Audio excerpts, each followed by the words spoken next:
आज याद रखो कि इस शारीरिक दुनिया से बढ़कर एक शक्तिशाली दुनिया है जिसे हम आत्मिक दुनिया कहते हैं। और यदि हमारा जीवन उस आत्मिक दुनिया के अधीन में है तो हमारे लिए कभी भी दरवाजे बंद नहीं हो सकते।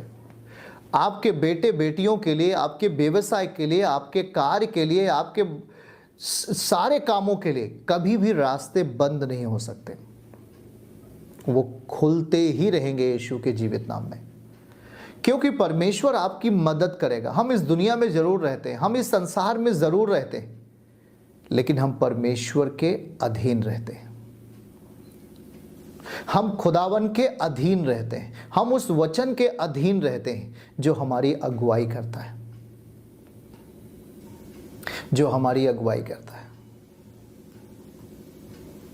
एक गवाही को ध्यान से सुनो। एक व्यक्ति था जो आत्महत्या करने वाला था, मरने वाला था, अपनी जिंदगी से ऊब चुका था और उसने कहा कि मैं अब अपने आप को समाप्त कर लूंगा, अपने आप को खत्म कर लूंगा। और वो उसके परिवार के लोगों ने कहा आप एक बार हमारे साथ, उनको ये नहीं पता कि ये आत्महत्या करने वाला है, ये ख़त्म करने वाला। उसने कहा कि एक बार आप हमारे साथ कलीसिया में चलें। उसने कहा मैं वहाँ नहीं जा सकता, मैं वहाँ बिल्कुल नहीं जा सकता। उसने कहा एक बार आप हमारी बात मान लीजिए, एक बार मान लीजिए, उसके बाद आप मत जाइएगा। और वहाँ पर परमेश्वर की महिमा चल रही थी। जब वो किसी तरीके से अनिच्छापूर्वक चर्च में जाकर के पीछे सबसे खड़ा हो गया और उसके परिवार के लोग ताली बजा के प्रार्थना करने लगे और परमेश्वर के दास एक अंगीकार प्रार्थना करा रहे थे पापों की क्षमा की। और उसके परिवार के लोगों ने कहा जो कह रहे हैं प्रभु के दास उसे आप कर लीजिए, एक बार उनके साथ बोल लीजिए वो जो बोल रहे हैं।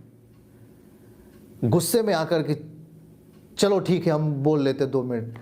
तो जो प्रभु के दास एक प्रायश्चित की प्रार्थना करवा रहे थे, उस प्रायश्चित की प्रार्थना को वो व्यक्ति जैसे ही कर चुकता है, 5 मिनट के अंदर अंदर उसकी जिंदगी का जो जोखिम भरा एक समय था, एक जो मृत्यु उसके चारों ओर घूम रही थी, उसकी जिंदगी से वो जो एक नशा शैतान ने दे दिया था कि आज सुसाइड करना है, खत्म हो जाना है, मर जाना है, जीवित नहीं रहना है, जैसी उसने प्रायश्चित की प्रार्थना की, 5 मिनट के बाद वो जिसके साथ में आया था उनसे कहीं अधिक आनंदित होकर परमेश्वर की महिमा करने लगा। और उसी दिन से उसकी जिंदगी बदल गई, उसी दिन से परमेश्वर का उसे स्पर्श हुआ और वो एक अच्छा व्यक्ति बन गया।